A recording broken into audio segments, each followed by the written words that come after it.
मट ही मट आहिनि। बिस्मिल्लाहिर्रहमानिर्रहीम। मट मिट्टीअ मां कुंभर ठाहे आईअ में पचाईंदो आहे। लफ़्ज़ मट अचो त पढ़ूं। अखरनि जा नाला मीम टे आवाज़ म ट। लफ़्ज़ मट मददगार लफ़्ज़ ही आहिनि। जुमिलो ही मट आहिनि। हाईअ ज़ेरे ही मीम ज़बर म टे ज़बर ट मट। अलफ़ मद आ हे ज़ेरे हे नून ज़ेरे ने आहिनि। ही मट आहिनि। मट मुज़किर लफ़्ज़ आहे। मट अदद जमो ऐं मट अदद वाहिद आहे। मट ग्रामर में इस्म आहे। मट जी माना ठेकर जो पाणीअ विझण लाइ वॾो थां, माटो, मटको वग़ैरह। अचो त हाणे मट लिखण सिखूं।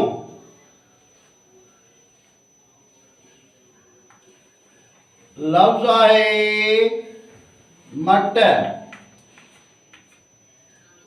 अखर अथसि मीम टे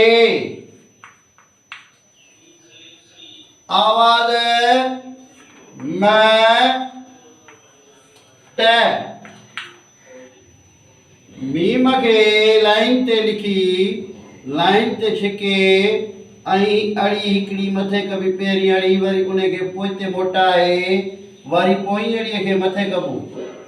एतिरो ई मथे कबो जेतिरो अॻियो हिसो आहे ओतिरो पोयों हिसो हुजणु खपे। टे खे टे टुका हूंदा आहिनि। ज़बरू आवाज़नि में मटाइबो ट म ट। इहे हुआ मट लफ़्ज़ लिखण जो तरीक़ो। मट कुंभर मिटीअ मां ठाहींदो आहे ऐं आईअ में पचाईंदो आहे। मट में असां थधो पाणी करण लाइ रखंदा आहियूं। मट लफ़्ज़ जी माना आहे बदिलाइण जी हालत। बदल, शेर, तब्दील।